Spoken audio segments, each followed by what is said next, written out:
1 minute please sir. உங்களுக்காக தாங்க. ஏன்னா உங்களை நேசிக்கிற தெய்வம் எப்படிப்பட்ட நன்மையை தரப்போகிறாரா? வாசிக்கலாமா? எஸ்ஐயா 44 குடியேறுவாய் என்று எருசலேமுக்கும் கட்டப்படுவீர்கள் என்று யூதாவின் பட்டணங்களுக்கும் சொல்லி அவைகளின் பாழான ஸ்தலங்களை எடுப்பிப்பவர். உங்களை எருசலேம் என்று அழைக்கிறேன். ஒரு இடத்துல ஆண்டவர் சொல்றாரு, சீயோன் குமாரத்தியே உன்னில் பழுதொன்றும் இல்லை. இப்படி உங்களை என்னை மனதார ஆசீர்வதிக்கவும் வாழ்த்தி நம்மளை உயிர்ப்பிக்கிற ஒரே தெய்வம் இயேசுநாதர் ஒருத்தர் தான். அதனால் அவர் மேலே நம்பிக்கை வைக்கிறவர் நீங்கள் நிச்சயம் கட்டப்படுவீங்க. உங்களை இடித்து போட்ட அல்லது இடித்து போட விரும்புகிற ஜனங்கள் மத்தியில் கர்த்தர் உங்களை கட்டப்போகிறார். ஜெபிப்போம். அன்புள்ள ஆண்டவரே, ஆவிக்குரிய வாழ்க்கையிலும் உலக ரீதியான வேலையிலும் படிப்பிலும் செல்வத்திலும் உங்களுடைய பிள்ளைகளை கட்டி எழுப்போம்.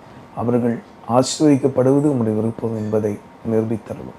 தயவு பண்ணீரே உமக்கு நன்றி. ஜெப வாழ்க்கை கட்டப்படட்டும். ஆத்ம பாரத்தில் அவர் வளரட்டும். ஆசீர்வதி. இயேசு மூலமாக ஜெபிக்கிறோம் பிதாவே. ஆமென்.